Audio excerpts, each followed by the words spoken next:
it's almost as if like every major European leader has kind of figured out what is the special sauce that they have that helps them work with Trump and get more of an in to him directly, because what they all want is a personal connection with him. Lock your doors, close the blinds, change your passwords. This is Secrets and Spies.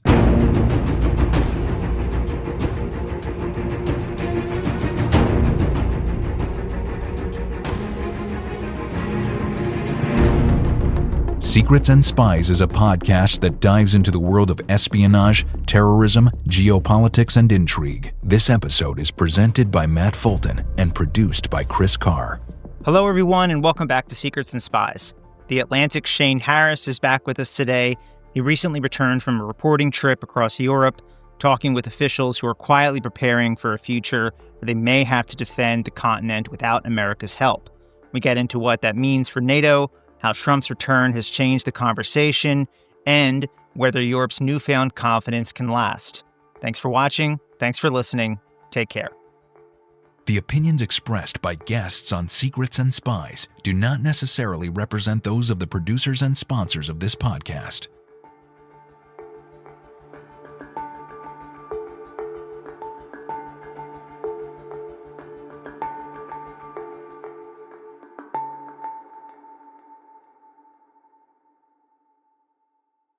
Shane Harris, welcome back on, my friends. Good to see you. Matt, it's great to see you. Always nice to be here. Thanks again for having me. Of course. So the occasion this time, you had a piece out recently in The Atlantic recounting a recent trip to Europe where you talked to a bunch of officials over there and get their sense of everything. So I thought we'd have a little bit of a debrief. Mm-hmm.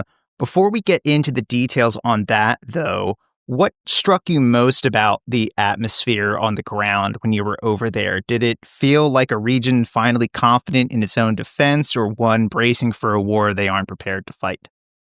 Well, I think that they feel confident that they are increasing their defenses.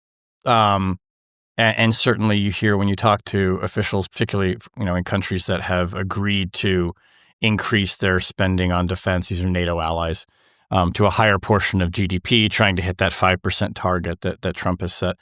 They feel very good about doing that, and they feel that it's extremely necessary, for two reasons, which kind of gets to your question. One is, and this has been true since Russia invaded Ukraine 3 years ago now, that they feel that Russian aggression is a direct threat to their sovereignty. They take this war in Ukraine as more of an existential matter. It's something that Americans don't often kind of quite, understand, I think, because this is, a war that is on their doorstep in some cases, particularly, talking about Estonia, Poland. The Brits also feel this as well. So they feel that, this is, necessary, this increase in defense spending to fight a potential war with Russia. And they don't have any, illusions about, Putin's aims there. I mean, they don't think he would just stop with Ukraine, putting aside how the war in Ukraine ends. The second thing, and this was the really, I think, more kind of acute and alarming piece, is that they're not counting on the United States. I mean, it is very clear in my conversations with officials, with, experts, people in the security communities in these countries that, they're not convinced that Donald Trump is going to walk away from NATO tomorrow, although there are scenarios in which NATO might just break and not work anymore. But they're not planning for a future defense where the United States is this sort of indispensable ally that they can always rely on. They're planning for a future in which, the United States is not that reliable partner. And that was pretty striking. And I think that their feeling is that it's not just something that's unique to Trump.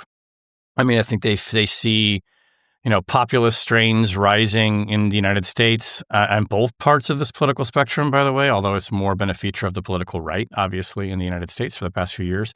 But they see the United States just generally kind of withdrawing in ways that tell them, we need to plan for a possibility that, we may have to carry a lot more of the burden for ourselves. And that was pretty striking. They seemed quite clear-eyed and obviously disappointed about that too. Mm-hmm. A lot of your piece talks about the Europeans' response to the recent drone incursions over Denmark, coming from parts of the Baltic into Poland from the Russians through Ukrainian airspace, and they were quite sort of confident in how they responded to that. Do you think when it's the European themselves pulling the trigger against these incursions, does that carry a different message for Putin? Do you think he reads a European military response as more threatening than the U.S. swooping in to save them again? Well, I would suspect he probably doesn't see it as, much of a threat as, the United States, which has the superior technology, obviously. But I think that the Europeans want him to read it as a message, which is that, we are fully capable of defending ourselves. We will do so. We know what you're doing. We have the capability. And, and I think that that the Polish foreign minister said that pretty explicitly. Radek Sikorski, when he was speaking to the UN Security Council, his remarks are worth going back and reading, and I linked to them in the piece, where he just says directly to the Russians, don't come crying to us if one of your aircraft strays into accidentally, he made a big point of laughing at the notion that it was an accident, into Polish airspace. Don't come whining when we shoot it down. And I think that was meant clearly. It was explicit to the Russians to say, we have the capability to do so. Now notably, there were, they only shot down about 4 drones that came in because, the Poles were, there were aircraft flying against those drones and not missiles and missile defense packages going against them, which is what Sikorski's been advocating for, a kind of a drone shield that would be more like how we think of a Patriot missile defense system, something that shoots up, or like Iron Dome that shoots things out of the sky. So they're sending up planes to shoot these things down, which is not a great use of resources, but it sends a message, and they want to send that very clearly. You also write a lot about their sense that these incursions actually backfired on the Russians. You mentioned the Operation Eastern Sentry, the sort of bolstered air defenses on the eastern flank, this sort of drone wall. I guess why, more specifically, why do they feel that those incursions backfired on the Russians now? I think that the officials I spoke to and the experts I talked to, think that Russia is in part doing these incursions because it's trying to divide the alliance, and it's trying to obviously split the United States off from the NATO allies in Europe. And they felt that is not happening. At least it's not now. And we should always just caveat this by saying that Donald Trump could change his mind tomorrow.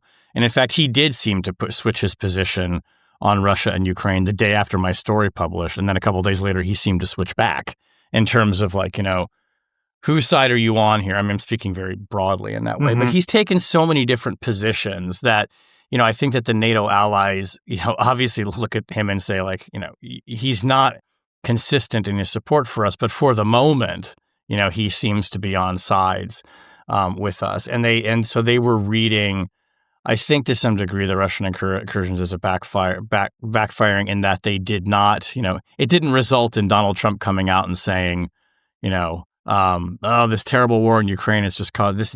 That's why this is all such a mess in Europe, and that's what these incursions are. He's not coming out and, praising Putin for violating the sovereign airspace of NATO allies. In fact, he's saying the opposite. He's saying, that it's not a good thing, which, again, you would hope for a more forceful response from an American president.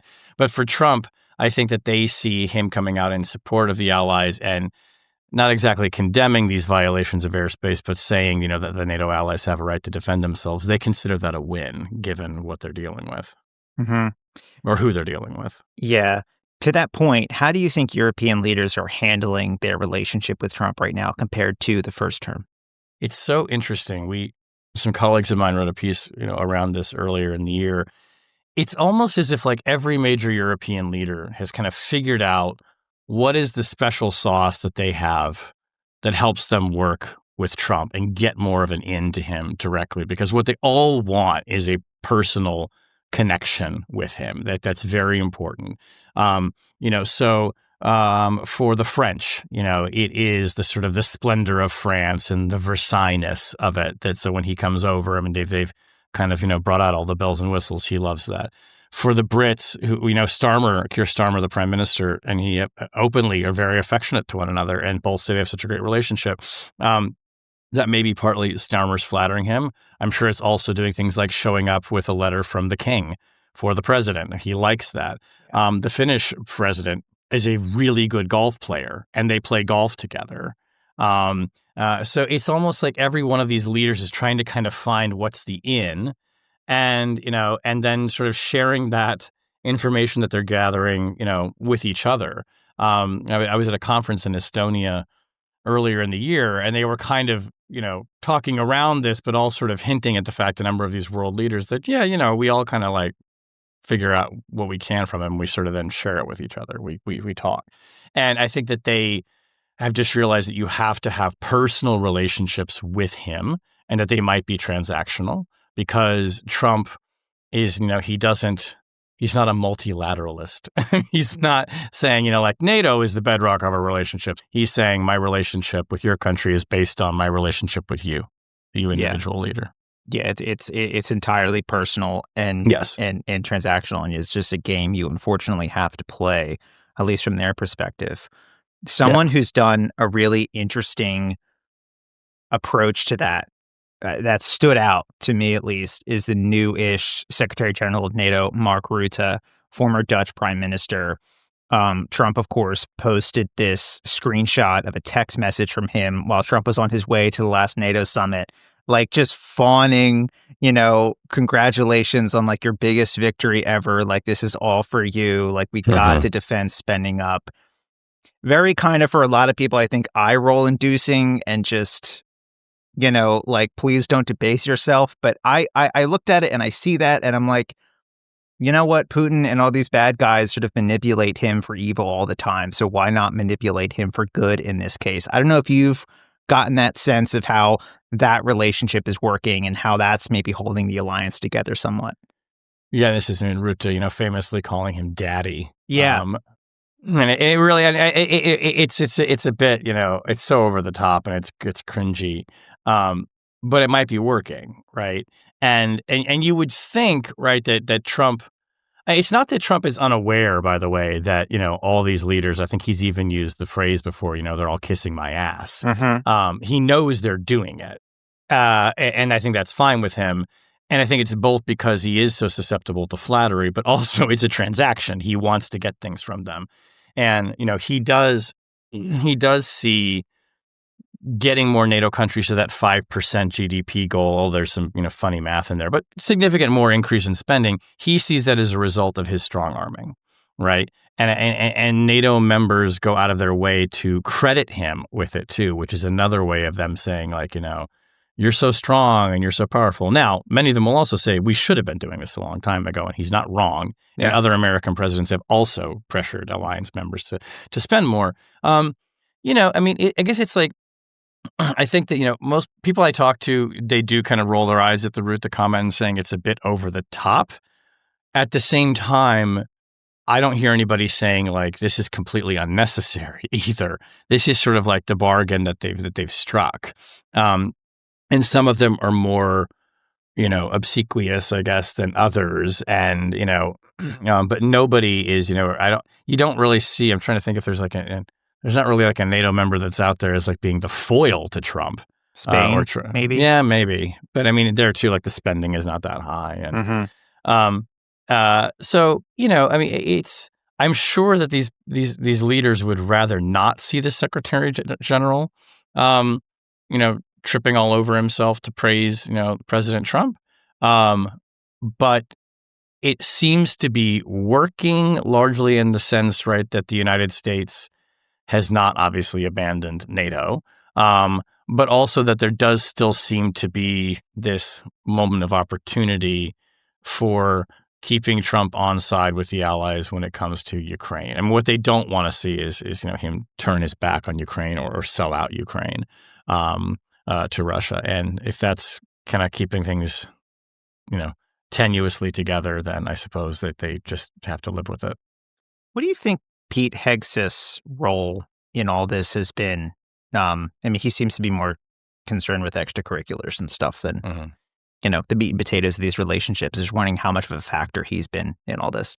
I don't think he has been a really big factor. I mean, you don't hear about or see Hegseth getting deeply involved in policy, and certainly not, international policy, allied relationships. That's really been more Marco Rubio's area. And there you do hear from foreign leaders and foreign officials who say that they interact with Rubio quite a lot, and they're glad to, because they feel that he's a sophisticated thinker, or certainly they see him as one of the more, I guess, figures committed to these traditional goals and alliances in the administration, which is not to say that he's somehow on a different page than the president. He's very much aligned with the president, but he's somebody who they feel they can deal with, and you just don't hear Hegseth popping up in those conversations. To that point, I find it interesting that Rubio was one of the sponsors of the bill during Biden's term that was passed to require Senate approval for the U.S. to withdraw from NATO.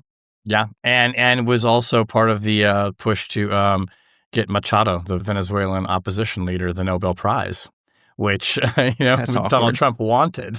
Yeah, I mean, it's like there's so many ways in which, Rubio is such a fascinating figure in this administration, because there are so many things that he has stood for and talked about in his previous life as a senator and a presidential candidate that are not really neatly aligned with Trumpism and that foreign policy. And yet he has made himself one of the more valuable players in the administration. I mean, when you talk to administration officials, they seem really thrilled with Rubio. The White House seems to love him. He's doing 6 jobs now? I mean, he's kind of like the Energizer Bunny in this administration. And I think obviously has presidential ambitions. I mean, he's run for president before, but I don't think they've abated. So, he's doing some things that are, clearly not aligned with what he said in the past. And then he's doing some things that seem quite aligned. I mean, he has been, I think you can read what's going on in Venezuela with, both the shooting up of the drug boats and the possible military action to unseat Maduro. I think you can read that as Rubio's war. Oh, that's in him. a way. That's 100% him. That's him, right? Yeah. And he's driving that foreign policy. And Trump doesn't do policy. Trump doesn't have a strategy. To the extent that he has a view of the world, it's being largely shaped, I think, by probably people like Rubio, and a sense that I think, kind of projecting into both how I think he thinks, but also what we see happening, that Trump sort of sees the world more as these kinds of spheres of influence. And he sees a world in which China has sort of its role, Russia has a role, and we have a role. And he is pursuing a strategy that's much more geared around our hemispheric interests, wanting to talk of making Canada the 51st state, say trade war with Canada, talk about acquiring Greenland, activity in the Caribbean, counter-narcotics efforts, possibly unseating governments in South America.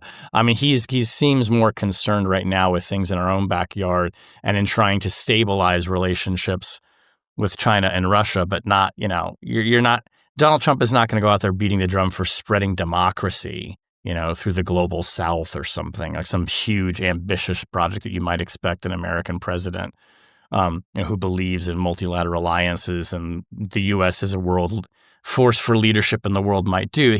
I don't think that's how he views things. And he thinks that we've been taken advantage of for a long time, and we've been ignoring things at home in favor of people abroad. Let's take a break and we'll be right back.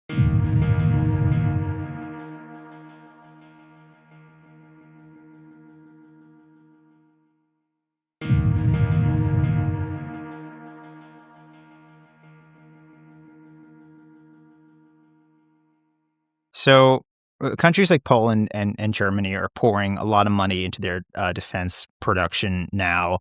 Olaf Scholz calls this the Zeitenwende. But that kind of spending eventually collides with domestic politics, Europe's social safety net, their programs to that effect. Are leaders worried that this buildup just isn't sustainable if a deal in Ukraine is reached and the immediate fear of Russia subsides? In talking to people in Europe, it's interesting. I'm sure they must, and I'm sure on the domestic political level, there's much more debate about this. But you hear a lot of people saying it's great that we're spending all this money, but not talking necessarily about how they're going to pay for it, and understanding that it maybe that's because they just know that they have to, and they have the capacity, and they'll raise the money somehow for all these other programs. But it's obviously a strain on budgets. interestingly, I mean, I think that what they also see, though, is an opportunity here, and maybe this is not what Trump had in mind, is to start building up their own defense industrial base. I think many of these countries would probably prefer to be buying European weapon systems rather than Americans if they were good enough, because why not keep the jobs in Europe? And why not, boost their own economy that way? But they're in a position now that this is they're not accustomed to these countries to spending this much on the military. And, it's sort of, and it's kind of maybe hard for Americans to kind of to fathom this, but, you take a country like Denmark, for instance. If Donald Trump decided tomorrow that we're going to annex Greenland, and we're just going to take it, he wouldn't even really have to take it by force, because there's nothing that the Danish military could do to stop him. No. They don't have the capability. Even when there were the drones flying over, the MiG fighters, the Russian MiGs flying over Estonia. I mean, those were NATO jets on patrol from the Italian Air Force that intercepted them. That was because it was Italy's turn in the rotation to be doing air patrol. But all these countries kind of depend on one another to a degree, because many of them just don't have any kind of indigenous capability. So to be spending this kind of money on this is because we're going back in almost like a Cold War kind of mentality. I'm not even sure they spent that much in the Cold War. So this is a real change in how they think about what the priorities are for their countries. And that I presume is going to run up against social policy at some point, and probably already on the domestic level, probably is in some places. Macron has talked about extending France's nuclear umbrella over Europe as a more independent deterrent. I believe he discussed this with Germany recently.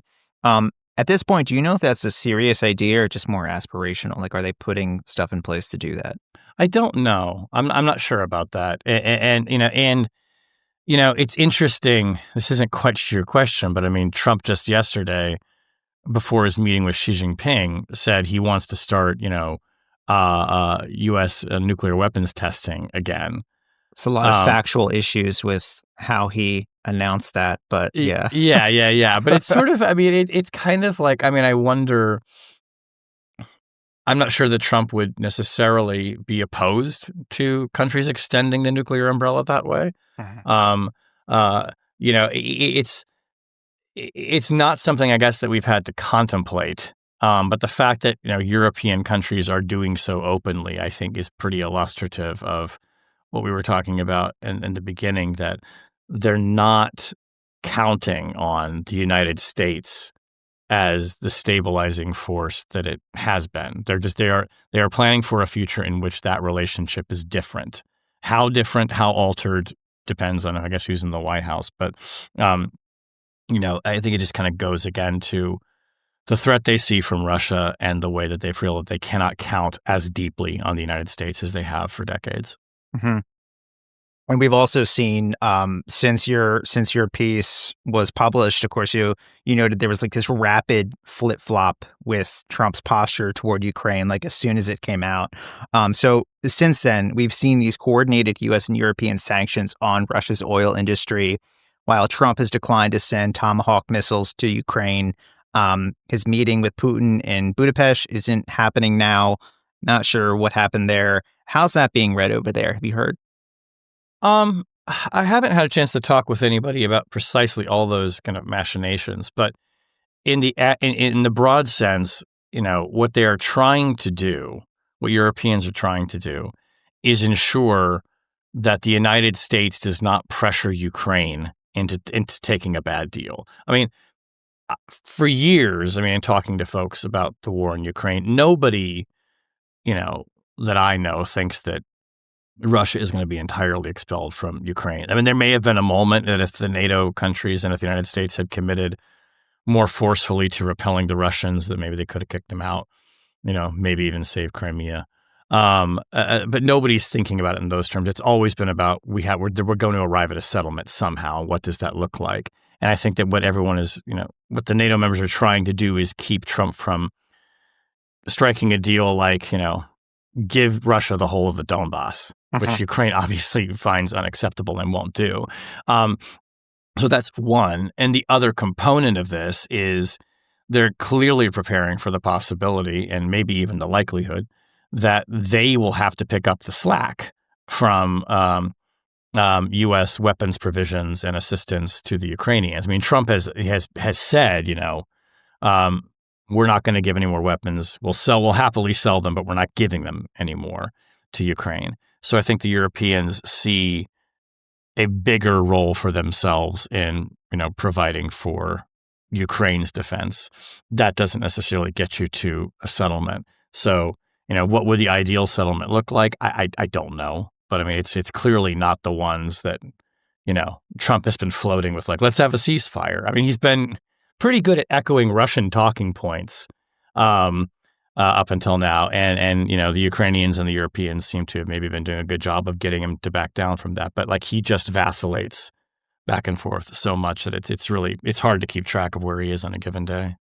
Do you think with Ukraine itself and the war coming up, we're well into its third year now, do you see any sort of genuine end in sight? I mean, there have been moments in the past recently where it felt like we might be nearing a turning point, maybe the beginning of the end, but now I really have no idea. What's your sense of that?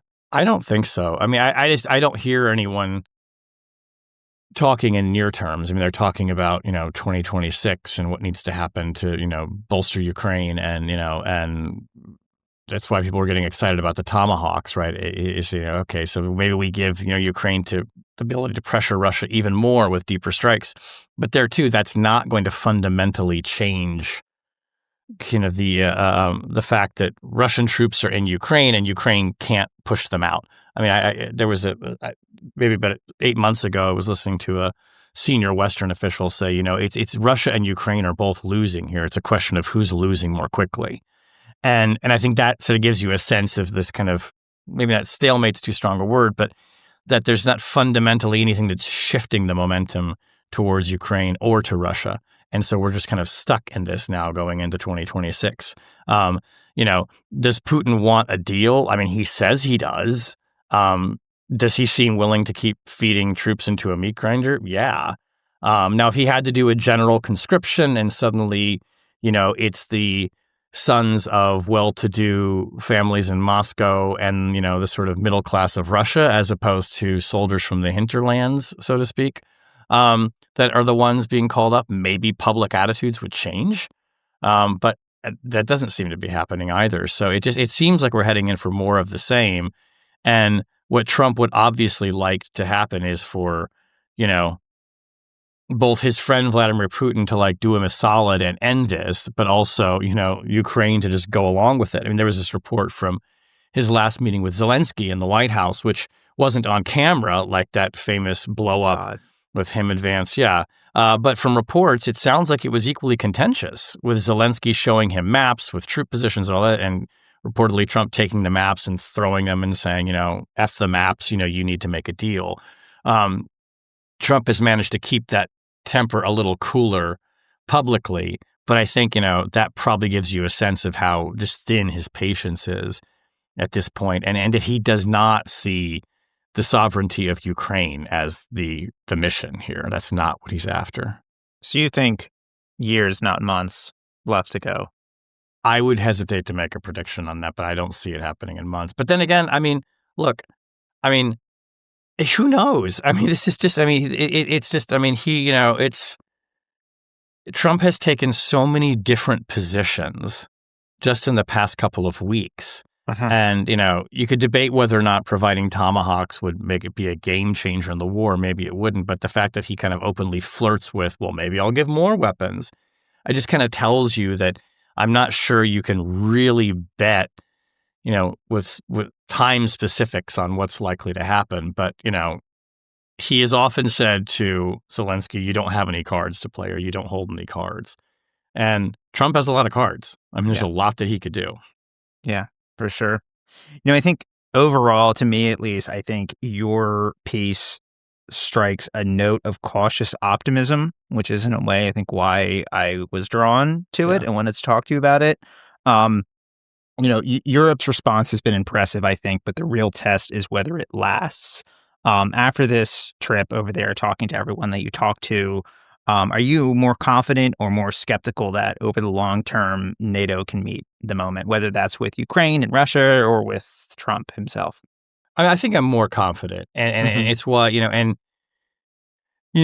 it's both in terms of just the actions you're seeing them take, but also the confidence in the way that they talk. I mean, I interviewed the Estonian prime minister, and he probably said 10 times NATO is working, NATO is working, and um, I mean, I think you could make an argument that that's right. I mean, it is doing what it should be doing right now. I mean, it's not perfect.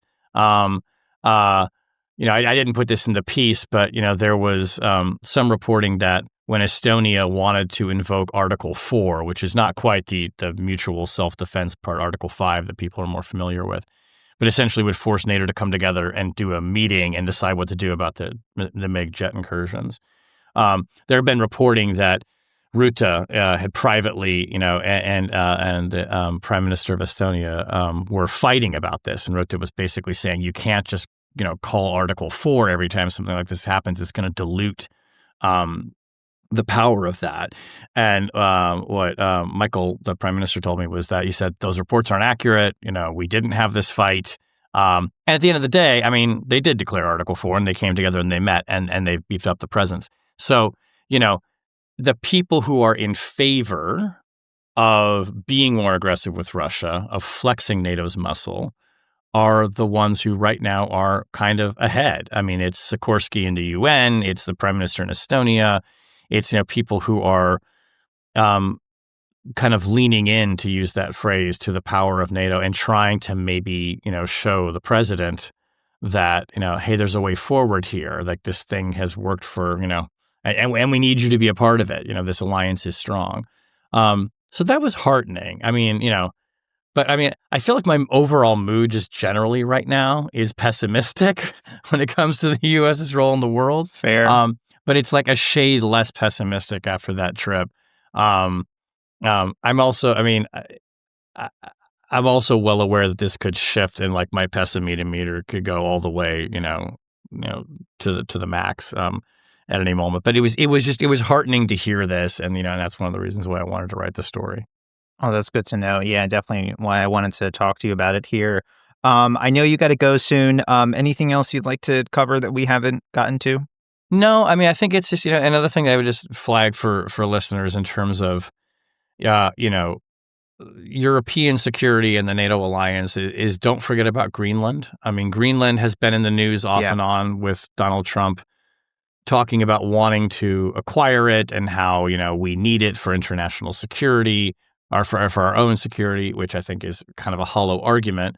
But, there are rare earth minerals in Greenland that he might like to have. I do think he would like to expand the physical territory of the United States at some point in his last term in office here. So that is still very much on the table. There's a newly confirmed U.S. ambassador who's taken up his post in Copenhagen. The Danes are very well. I mean, I talked to a lot of people in Denmark about Greenland, and they are nervous that, once Trump is kind of, as they put it, like done with dealing with Gaza and Ukraine, is he going to somehow now turn his attention back to Greenland? So, don't sleep on that, because if Trump decided to, forcibly take Greenland and effectively make it part of the United States, I think you could argue in that moment NATO would cease to exist, because, one member state can't seize the territory of another unless are the other NATO members going to send troops to Greenland to defend it? I doubt it. So that would be a historic turning point if that happens. I agree. I think, yes. I think that's probably where those personal relationships with European leaders come really in handy. Yes. And I would imagine that, if that starts to heat up again, then, expect to, maybe you'll start seeing European leaders suddenly flying over to Washington to go golfing with the president. And I can't imagine Rubio doesn't see the insanity in just that proposal of taking Greenland. I mean, yes, there are real U.S. security interests in Greenland, and can we bolster our defenses and our presence there? Yes, you don't need to annex it by force to achieve those things. No, not at all. In fact, most people I talked to in Denmark made a point, just unprompted, of saying, like, look, if it's more bases that, the president wants, have Fine. them. We'll help you build them. Yeah. Great. We have security agreements with Denmark now that allow us to do that. And then we do have the space base, kind of up above the circle, which is really about missile defense and, watching for those things coming from Russia. But, I don't think it's about security. I think that's not what, why the president wants it. I think he looks at a map and sees this big chunk of territory next to Canada that is part of North America and says, why don't we have that? Why does Denmark have that? It's very Stalinistic. What's Denmark? Yeah, well, here we are. So keep your eyes on Greenland. Will do. All right. Well, thank you, sir. Always good to talk to you, Matt. Thanks for having me. Yep. Okay. Talk soon. Bye. Bye.